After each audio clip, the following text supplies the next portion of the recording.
ఏంటి ఒక 50,000 పెట్టి టూర్‌కి తీసుకెళ్ళమంటే పెళ్ళాం తీసుకెళ్ళకపోతే ఇంకెలా కాపురం చేస్తది? అవ్వదు కదా! అనేది సుబ్బారావు ఆళ్ళ ఆవిడ పాయింట్ ఆఫ్ వ్యూ. అందుకని చెప్పి ఆళ్ళమ్మని, దాంతో పాటు పెద్ద మనుషుల్ని అందరిని పిలిపించింది. ఇది ఎపిసోడ్ నంబర్ 3 ఓపెన్ చేస్తే పెద్ద మనుషులొచ్చారు. కూర్చున్నారు. ఒక పక్కన సుబ్బారావు కూర్చున్నాడు. ఇంకో పక్కేమో సుబ్బారావు ఆళ్ళ మామగారు, అత్తగారు కూర్చున్నారు. ఇంకో సైడు ఆళ్ళ అమ్మాయి కూర్చుంది. అంటే సుబ్బారావు వాళ్ళ ఆవిడ. రూమ్ అట్మాస్ఫియర్ ఇలా ఉందనమాట.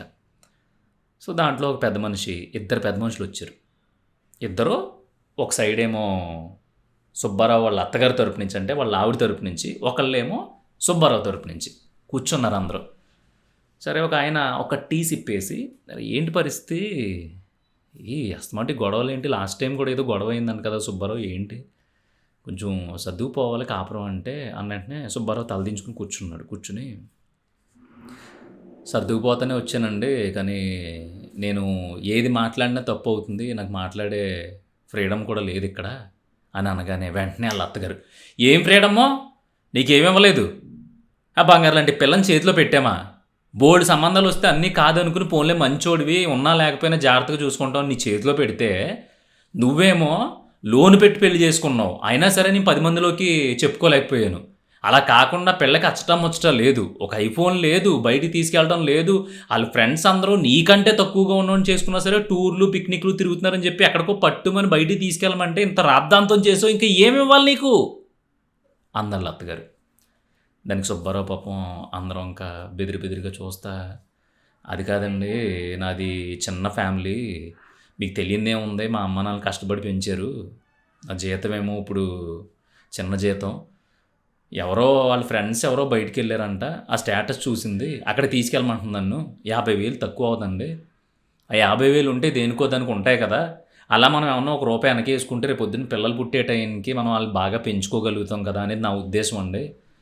కానీ ఇయన్నీ ఏమో గొడవల కింద ఉన్నాయి, ఏం చేయమంటారో అనగానే ఆళ్ళ ఆవిడ, "ఆ మాత్రం దానికి పెళ్ళెందుకు చేసుకున్నారో అడగండి అంకుల్ అసలు. నేను ముందే చెప్పాను. మేము కూడా కష్టపడి బ్రతికాం. కనీసం 50,000 కూడా ఖర్చు పెట్టుకోలేని ఫ్యామిలీకి, మనిషికి అసలు పెళ్ళెందుకు, ఇదెందుకు? నాకు అవ్వట్లేదు, నా వల్ల అవ్వదింకా. ఏం చెప్పినా సరే నాకు టైం ఇవ్వడు. ఇంటికి లేట్‌గా వస్తాడు. ఇగో ఇలాంటి పోన్లే లేట్‌గా వస్తే వచ్చాడు, కష్టపడుతున్నాడేమో అనుకుందాం అనుకుంటే మాత్రం ఇలా చిన్నా చితకా సరదాలు అడిగినా కూడా డబ్బుల విషయం ఎత్తుతాడు. ఇంకెన్నని భరించమంటారు నాకు? నా వల్ల అవ్వదు. అందుకే ఇప్పటిదాకా చాలా ఓర్చుకుని పెద్ద మనుషుల దాకా వచ్చింది. మీరే మాట్లాడండి, ఇంకా మేమేం మాట్లాడడం జరిగింది ఇది. జీతం కూడా అబద్ధం చెప్పాడు. 60,000, 70,000 జీతం అని చెప్పాడు. కానీ కరెక్ట్‌గా లెక్కేస్తే 45,000 జీతం అంట. అది ఓర్చుకున్నాను. మళ్ళీనేమో 8:30, 9కి వస్తున్నాడు రాత్రి. అంటే కొంచెం ఎక్కువ చేస్తే ఒక 5, 6 నెలల్లో ఇంక్రిమెంట్ ఉంది కదా అని ఆఫీస్‌లోనే ఎక్కువసేపు చేస్తున్నాను అంటున్నాడు. అది ఊరుకున్నాను. ఏమడిగానని? పలానా ప్లేస్‌కి వెళ్దామని చెప్పాను. ఏంటి 50,000 ఖర్చు పెట్టలేడా? అదా నా నా నా నా బతుకు వాల్యూ 50,000 అని చెప్పి ఏడవడం మొదలుపెట్టింది సుబ్బారావు వాళ్ళ ఆవిడ. వెంటనే సుబ్బారావు గారు, "అది కాదండి, కొంచెం టైట్ సిచ్యువేషన్‌లో ఉన్నాను. ఇల్లు కొనుక్కున్నాను. టక్కుమని పెళ్లి కుదిరింది, పెళ్లి చేసుకున్నాను. నెలకొచ్చేసరికి దగ్గర దగ్గర 35,000 నాకొచ్చే జీతం అంతా ఈఎంఐకే పోతుంది. ఇంక మేమిద్దరం తిని అలా గుట్టుగా ఉండడానికి సరిపోతున్నాయి. నన్నేం చేయమంటారు? ఇది పరిస్థితి. నేను కావాలని ఏది చేయలేదండి. నాకు మాత్రం తిరగాలని ఉన్నదా? నా ఫ్రెండ్స్ చాలామంది మంచి మంచి జాబుల్లో ఉన్నారు, మంచి మంచి పొజిషన్‌లో ఉన్నారు. ఆళ్ళందరూ తిరుగుతున్నారు. ఆళ్ళకి రాసిపెట్టి ఉంది. ఆళ్ళు కొంచెం కష్టపడి చదువుకున్నారు. ఆళ్ళ బ్యాక్‌గ్రౌండ్ బావుంది. ఆళ్ళకి సపోర్ట్ ఉంది. నాకు ఏ సపోర్ట్ లేదు. అన్నీ నేనే చేసుకోవాలి. ఈ కేవలం ఇలాంటి చిన్న చిన్న దాని వల్ల తప్ప ఎప్పుడు నేను ఆ అమ్మాయిని తిట్టడం గానీ, కొట్టడం గానీ, లేదంటే నా స్తోమతకి తగ్గట్టుగా నేను దేంట్లోని లోడ్ చేయలేదు. ఇంకా మీరే చెప్పాలి" అని చెప్పి ఈడన్నాడు. వెంటనే ఆళ్ళ అత్తగారు లేసిపోయి, "ఏంటి నీ స్తోమత? నా పిల్ల గొంతు కోసేసావు నువ్వు. మాకు ఏం వద్దు. కోర్టులోనే తేల్చుకుందాం. అసలు నీ సంగతి ఏంటో తెలుస్తాం" అట్టు ఇట్టు అని కేకలేస్తుంటే పెద్ద మనుషులు కూర్చోబెట్టి, "అది కాదమ్మా, పోన్లే ఇప్పుడు అయ్యిందేదో అయిపోయింది. ఇప్పుడు ఏమంటారు మీరంటే" "ఏమంటావేంటి, ఇంకా ఏమనాలి? అచ్చటా ముచ్చటా తీరకుండా ఉన్న వయసులో డబ్బులు పోజేసుకోవడం మొదలుపెడితే మీరు, రేపొద్దున్న కాళ్ళు చేతులు వంగిపోయిన తర్వాత ఇంకేముంటది నా పిల్లకి? ఇంకో సంవత్సరం పోతే పిల్లల్ని కనేస్తారు. అప్పుడు తిరగడానికి కూడా ఉండదు. ఇలా ఉంటే కష్టం. వినాలి. పిల్ల చెప్పింది వినాలి.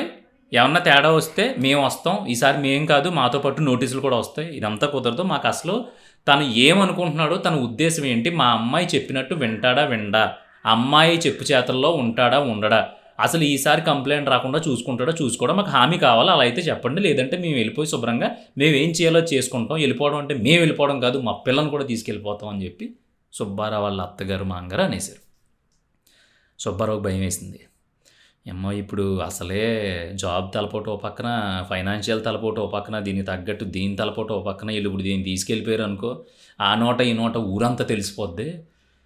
ఇప్పుడు ఆడు ఈడు అయ్యబాబోయ్ ఈయన పిల్లం వదిలేసిందని ఒకడో, లేదంటే అది వెళ్ళిపోయిందని ఒకడో, లేదంటే ఇంకేం లేదు నోటీసులు వచ్చేస్తున్నాయంట, విడాకులు అయిపోయినంటే ఒకళ్ళు, మొత్తం రచ్చరచ్చ జరిగిపోద్దని చెప్పి వెంటనే కంగారు పడిపోయి కూర్చున్న ప్లేస్ నుంచి కొంచెం ముందుకు జరిగి పెద్ద మనిషి దగ్గర కూర్చుని, అది కదండి ఇంకా ఎందుకంటే బాబు పెద్ద పెద్ద మాటలు, అదేంటి అత్తయ్య మీరు కూడా అలా అంటారు, తెలుసు కదా కొంచెం మీరన్నా చెప్పండి అని పాపం ఇద్దరు పెద్ద మనుషుల్ని, వాళ్ళ అత్తగారిని వాళ్ళ మాంగారిని బ్రతిలాడుకుని, ఇంకొకసారి ఇలాంటి తప్పు జరగదు, సరే మేము చిన్న చిన్నగా మేమే ప్లాన్ చేసుకుంటాం, చిన్న చిన్నగా కాదు, తను ఏది అడిగితే అది నేను చేస్తాను, తను ఎలా ఉండాలంటే అలా ఉంటాం మేము, నాకు తను హ్యాపీగా చూసుకోవాలని ఉంటుంది, చిన్న ఇబ్బందుల వల్ల తప్ప నాకు తనంటే చాలా ఇష్టం, అంత మాట అనకండి అని చెప్పి సుబ్బారావు వాళ్ళందరినీ బ్రతిలాడుకుంటూ ఉంటే మధ్యలో ఉన్న పెద్ద మనుషులకు కూడా జాలేస్తుంది అనమాట.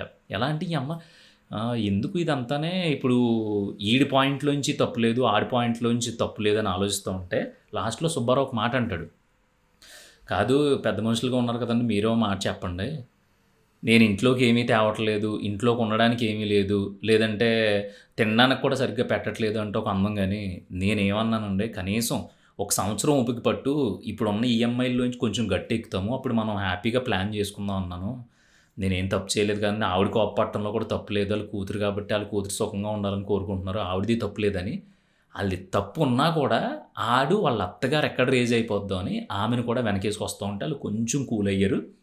తర్వాత ఈ పెద్ద మనుషులు కూడా సరే అయ్యింది ఏదో అయిపోయింది, ఆడన్నది కూడా కరెక్టే కదా, ఇప్పుడు ఎందుకు అనవసరంగా ఇబ్బందులు తెచ్చుకోవడం అని చెప్పి ఆడి ప్లాన్ చేసుకుంటున్నాడు, ఓ పని చేద్దాం, అరే సుబ్బారావు నువ్వు ఏమన్నా చేసుకో, నువ్వు ఇంకో చోట పార్ట్ టైం చేసుకుంటావా, ఇంకా కష్టపడతాడు, ఆ పిల్ల సుఖంగా ఉండాలి, మేము పెద్ద మనుషులుగా ఉండి మీ జీవితాలు బాగుంటాయని మీకు ఇద్దరికి పెళ్లి చేసాం, ఇలా చిన్న చిత్తగా 50,000కి 20,000కి ఏంట్రా ఇది, మొగోడు కదా నువ్వే చూసుకోవాలి, ఇంక తప్పదు, ఇంకెన్ని చెప్పినా సరే అమ్మాయే, ఇంకొకసారి మళ్ళీ ఇలాంటి రిపీట్ అవుద్ది, ఎందుకంటే ఆవిడ అసలు ఒప్పుకోను, ఇంకా కాదు కూడదు, ఇంకా తీసుకెళ్ళిపోతాను అంటే మేము ఒప్పించి తీసుకొచ్చాము, ఎందుకు పెళ్ళి పట్టుమని సంవత్సరం కూడా అవ్వట్లేదు కదా, ఏదో అడ్జస్ట్ అవ్వు, అయినా ఇన్ని ఈఎంఐలు ఎందుకు పెట్టేశారు నువ్వా, బుర్ర పని చేయకపోతే అని చెప్పి మధ్యలో పెద్ద మనుషులు తిట్టారు.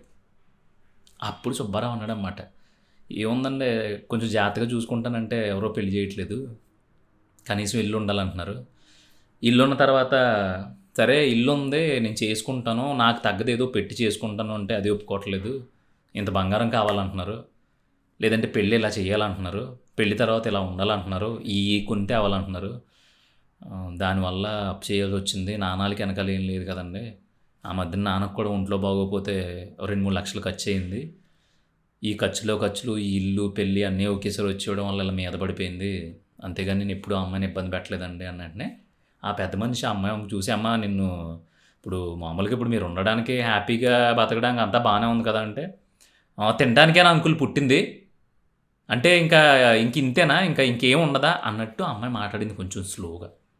పెద్ద మనిషికి అర్థమయ్యి సరే అయ్యింది ఏదో అయిపోయింది, ఈసారి నుంచి మీరు ఎంత వస్తే అంత మొగుడు పిల్లలు ఇద్దరూ కూర్చుని లెక్క చూసుకుని ఎంత మిగులుతుందో దాంతో ఏదో ఒకటి చేసుకుని హ్యాపీగా ఉండండి, మీకంటే పెద్దోళ్ళం కదా, చిన్న చిన్న గొడవల వల్ల మీరు పెద్ద పెద్ద నిర్ణయాలు తీసుకోకుండా అనగానే మళ్ళీ పెళ్లి కూతురు వాళ్ళ అమ్మ అంటే సుబ్బారావు కూడా అత్తగారు మొదలెట్టేసింది, ఏముంటుందో లెక్క చూసుకోవడానికి వచ్చేది 40,000, సింగిలో 45,000, 45,000లో చెప్తున్నాడు కదా ఆయనే 35,000 ఏమో ఈఎంఐలకు పోతున్నాయంట, ఇంటికో లోనుకో దేనికో దానికి పెళ్లి కూడా లోన్ పెట్టి చేసుకున్నాడు కదా మహానుభావుడు, ఇంకేముంటాయి 10,000 ఉంటాయి, 10,000లో పాల బిల్లు ఎలాగ 2,000 అయిపోద్ది, పోనీ 1,500 వేసుకోండి, ఆ డీమార్ట్కో రత్నదీప్కో ఇంకో 4,000 దొబ్బుతాయి, ఇంకో 2,000 పెట్రోల్ తాగేస్తాడు, ఇంకో 1,000 ఎక్కడ ఊరుకుని తాగేస్తాడు, ఇంకా 3,000తో నా కూతురు బిక్కుమంట ఏదో కొని పడేయాడు కదా, లోన్ మీద అప్పుల పాలు చేసేసి ఈ కొంపలో పడేయాడాలి, గొప్ప పెద్ద మనుషుల్లో ఉన్నారు, ఇంక మీరు మాత్రం ఎందుకంటే ఏం చేస్తారు, కానీ నేనైతే ఒకటి చెప్తున్నానండి, మా అమ్మాయికి ఇంకొకసారి కానీ దేంట్లోన్నా లోటు వచ్చినా, లేదంటే మా అమ్మాయి మాకు ఫోన్ చేసినా, మా అమ్మాయి బాధపడినా, మా అమ్మాయి అన్నా సరే, ఈసారి అండి మీరు రావక్కర్లేదండి, ఎవరు రావక్కర్లేదు, మా పిల్లల్ని మేము తీసుకెళ్ళి మేము పెంచుకోగలమండి, మేమేమంతా ఏదో చెడిపోయి లేవు, మాకు వెనకాల ఎంతో కొంత ఉన్నాయి, మేమే ఎంతో కొంత సంపాదించుకున్నాం, మరీ ఇలా లోన్లు పెట్టి ఇలాంటి దిక్కుమాలని దౌర్భాగ్యమైన ముష్టి బతుకులు మేము బతకట్లేదండి, శుభ్రంగా మా ఆయన ఏదో 10వ పరకో తెచ్చుకుంటున్నారు, ఆ 10వ పరకలో మేము బతుకుతున్నాం, ఈ అప్పులు ఎవరు పెట్టుకోమన్నారు, అన్ని అప్పులు పెట్టి పెళ్ళి ఎవరు చేసుకోమన్నారు, ఇంకా కూర్చోబెట్టి మాట్లాడుతున్నారు చూసారా. అసలు కూతురు చెప్తాం రాసి ఎంత చెప్పి బంగారు లాంటి సంబంధాలు, రైలు చెరువులు చేపలు, 10 ఎకరాల చేపల చెరువు వస్తే చేయకుండా కూతురు నీడు ఫారం చేసి మా ముందు నష్టపోవటం, మొగుడు బాగుంటే అన్నీ మొగుడు చేతకన్నుడు అన్నీ ఆడదే చేయాల్సి వచ్చింది, వీడి చేతిలో పెట్టేసి అని ఆడడం మొదలుపెట్టింది. వెంటనే సుబ్బారావు గారు కంగారు పడిపోయి, అత్తయ్య మీరు ఏడవకండి, మీరన్నా చెప్పండి, ఈసారి నుంచి మీరు ఎలా చెప్తే అలా చేస్తాను, అదంతా కాదండి, ఏడవకుండా ఇప్పుడు ఏమైందనండి, ఏదో పెద్ద గొడవ జరిగినట్టు అలా బాధపడకండి, మీరు అలా బాధపడిపోతే నాకు బాగోదు కదా, మీరన్నా చెప్పండి, ఒకసారి నేను తనతో మాట్లాడతానని చెప్పి సుబ్బారావు వాళ్ళ ఆవిడని లోపల తీసుకెళ్ళి, నేను ఇది అన్నం పెడతానే బాబు, ఆవిడ అలా ఏడితే బాగోదు, ఇప్పుడు ఏమైందని, ఇంకా మీకు నమస్కారం, నేను ఇంకెప్పుడు ఇలాంటి దాంట్లో ఆర్గ్యూ చేయను, మనం కలిసి చేసుకుందాం, ప్లీజ్ దయచేసి గొడవ పెద్ద చెయ్యొద్దు, హ్యాపీగా ఉన్నాం కదా ఇన్ని రోజుల్లోని, 7-8 నెలలు అయిందంటే మన పెళ్ళి, ఇంకా సంవత్సరం దగ్గరలో ఉంది ఫస్ట్ యానివర్సరీ, దయచేసి గొడవ ఇక్కడితో వదిలేయి, నేను ఏదో ఒకటి చేస్తాను, మన ఇద్దరం కలిపి హ్యాపీగా మంచిగా ప్లాన్ చేసుకుందాం, దయచేసి ఆవిడని ఆడవద్దు చెప్పు అని చెప్పి లోపల బ్రతిమాడుకుని బయటికి తీసుకొస్తే, ఆ అమ్మాయి వాళ్ళ అమ్మని లోపల తీసుకెళ్ళి మొత్తం మీద వాళ్ళ నాన్న వాళ్ళ అమ్మ అది కింద మీద పడి బయటకు వచ్చి, ఎంత గొప్పదండి మా అమ్మాయి, ఎంత గొడవ జరిగినా సరే మొగుడిని వెనకేసుకొచ్చి, సరే అమ్మ ఈసారి నేను జాగ్రత్తగా చూసుకుంటానులే, నేను అన్నీ నేను చేసుకుంటాను అంతే, వచ్చారు కదండి తప్పదు కదా, ఇంకా ఓ 2 రోజులు ఉండి మేమే వెళ్ళిపోతాం, ఇంకెప్పుడు మాత్రం ఇబ్బంది పెట్టకమ్మా మా పిల్లని ఇప్పుడు ఇబ్బంది పెట్టలేదు మేము, డాడ్స్ లిటిల్ ప్రిన్సెస్ కాదు అది, మామ్స్ లిటిల్ ప్రిన్సెస్ అది, మా ఎవరైనా అది, దాన్ని అలా పెంచాం మేము, గొప్పగా పెంచాం, ఆ గొప్పగా కాకపోయినా గొప్పకి కొంచెం తక్కువలో ఉన్న జాతర చూసుకో, నీకు పుణ్యం ఉంటుంది, మమ్మల్ని ఏడిపించుకు, నీకు మంచిది కాదు మా ఉసురు తగిలితే అని చెప్పేసి, అక్కడ జరిగిన గొడవకే వీళ్ళు మాట్లాడే మాటలకే సంబంధం లేకుండా, సుబ్బారావు వైపున ఏ తప్పు లేకపోయినా ఈడు ఎన్ని సంకలు నాకి ఒక ఇల్లు నిలబెట్టి వాళ్ళ అమ్మా నాన్నలు చూసుకుని పెళ్ళాన్ని పోషించుకుంటా, పెళ్ళానికి ఏది తక్కువ లేకుండా చూసుకుంటున్నప్పటికీ కూడా ఈ పంచాయతీ ఏదైతే జరిగిందో ఆ జరిగిన పంచాయతీలో సుబ్బారావు గారు ఎలా అయితే ముద్దాయిలో కూర్చున్నాడో, ఈ బాధ అంతా మధ్యలో పెద్ద మనుషులకి అర్థమయ్యి, ఒరే సరేరా ఇలాంటివి జరుగుతూనే ఉంటాయి, ఈ రోజుల్లో కామన్ అయిపోయినాయి, నువ్వు అడ్జస్ట్ అయ్యి జాగ్రత్తగా ఏముందో సంవత్సరం కష్టపడు, జాబ్ మారిందో 1,00,000 రూపాయలకి వెళ్ళిందనుకో, ఆ 1,00,000 రూపాయలను బట్టి నీకు అన్నీ సాల్వ్ అయిపోతాయి, జీతం చిన్నది కాబట్టి గొడవలన్నీ, అమ్మ శుభలక్ష్మి నువ్వు కూడా ఏమీ కొంచెం టెన్షన్ పడకుండా జాగ్రత్తగా మీరిద్దరూ కలిసికట్టుగా ఉండండి, అన్నీ గొడవలు ఎవరు జరగో, మా ఆవిడ నేను దెబ్బలాడుకున్నాం, వీళ్ళు ఆవిడ వీడు మనం దెబ్బలాడుకున్నారు అని ఏదో పెద్ద మనిషి తరహాలో 4 మాటలు చెప్పేసి, పాపం ఈ సుబ్బారావు గడు అనేడు ఎంత నలిగిపోతున్నాడో వాళ్ళకి అర్థమైన తర్వాత కూడా వాళ్ళు ఏం చేయలేక, ఎందుకంటే వాళ్ళ అత్తగారు కరిచేస్తుంది కాబట్టి జాగ్రత్తగా కామ్ డౌన్ అయిపోయి, సరే మరి వెళ్ళొస్తాం, ఇంకొకసారి మా వరకు రాకూడదని మేము కోరుకుంటున్నాం, మీరు కూడా అంతే గొప్పగా ఉండండి, ఇదంతా నార్మల్గా జరిగేదే అని చెప్పేసి ఎక్కడోళ్ళు అక్కడికే వెళ్ళిపోయిన తర్వాత రోజు నుంచి సుబ్బారావు గారి లావిడి బిహేవియర్లో, దాని యాటిట్యూడ్లో, దాని కథ, దాని నడక మొత్తం మారిపోయినాయి. సుబ్బారావు గారి బ్రతుకు లిటరల్గా, ఒరే ఇది వరకే అమ్మ రెబల్లో తిరిగేవాడు ఏంట్రా సుబ్బారావు గారు 7ంటికి ఇంటికి వెళ్ళిపోతున్నాడా అని చెప్పి వాళ్ళ ఫ్రెండ్స్ ఒక 4 మాట్లాడుకుని నవ్వే స్థాయికి వచ్చేసింది. అంటే 4వ ఎపిసోడ్లో సుబ్బారావు గారి లైఫ్ ఎలా అయిపోయింది, వాళ్ళ ఆవిడ దగ్గర ఆడి సొంత కొంపలో, ఆడు ఈఎంఐ పెట్టుకుని కొనుక్కున్న కొంపలో ఆడు ఎలాంటి బ్రతుకుతున్నాడు, నెక్స్ట్ వాళ్ళిద్దరు లైఫ్లో ఏమైందో నెక్స్ట్ ఎపిసోడ్లో మాట్లాడుకుందాం.